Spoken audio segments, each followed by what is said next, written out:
Ayun, nakita na natin yung problema nung fan na hindi nag o automatic o kaya yung aircon pag in-on hindi umikot yung fan. Ito pala yung dahilan, no? Itong resistor. So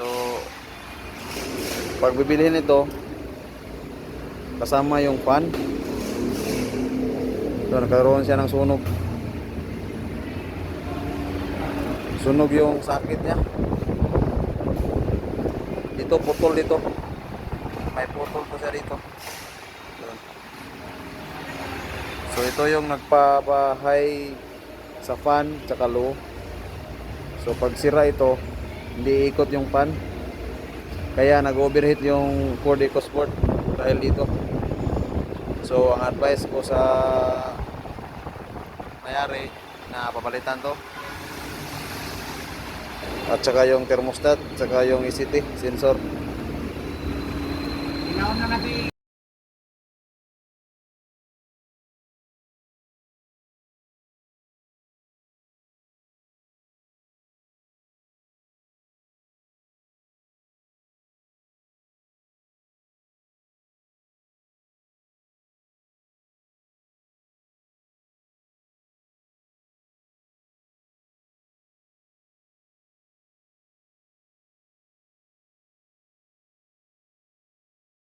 Mga sir, no? So natapos na natin gawin yung Ford EcoSport na nag-overheat, yung rescue natin.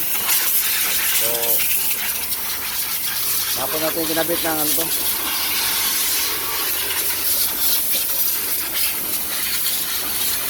mana yung ito lang pinalitan natin, thermostat saka resistor ng fan. So ito yung nagpapa automatic ng fan. So ngayon check natin. So may ikot ng kanyang fan. Ayan.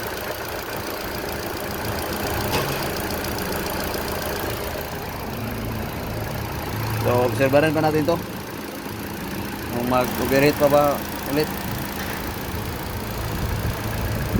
So at least umiikot na yung kanyang fan. Ayan, iikot na. So obserbahan natin kung iikot ba yung fan na hindi naka-on yung aircon. So hindi muna natin i-on yung aircon. So obserbahan natin yung auxiliary niya kung iikot ba na nakapatay yung aircon.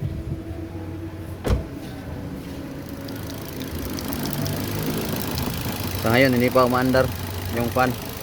So hintayin natin.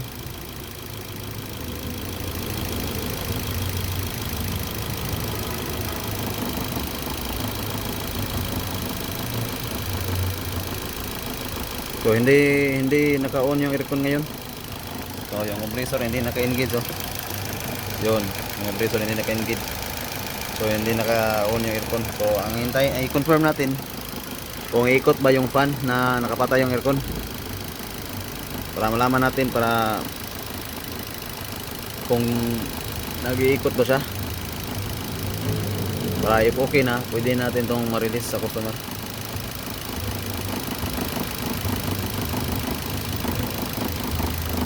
Yun. Ayun. Umikot na. So, confirm. Iikot na kanyang fan. So, yun talaga yung sira. Yung resistor niya sa fan. Yun, oh. Iikot na, oh. So, hindi naka-on yung aircon ngayon. Oh. Nakapatay yung compressor, oh. Oo. Ayun. Namatay na siya. So, confirm na talaga. So, okay na to. Okay, ito na. Nandito na tayo sa shop. So, daming leak para nito. May leaking na coolant. Tapos pag yun ang aircon, hindi na ikot yung auxiliary fan. So, yun yung una natin titingnan.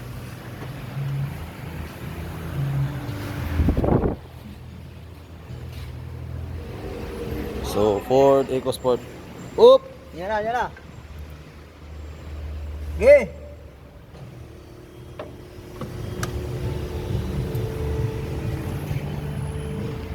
Okay.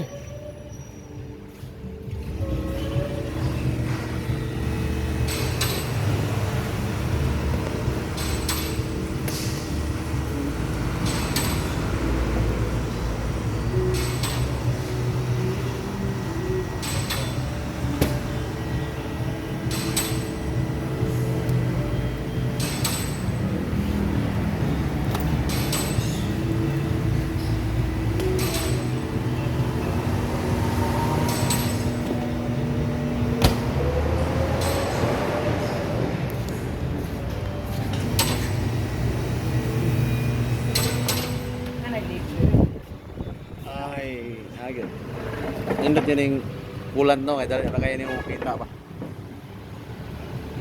Mga water pump. Naligo mo ng compressor oh. Oh, nalagay na.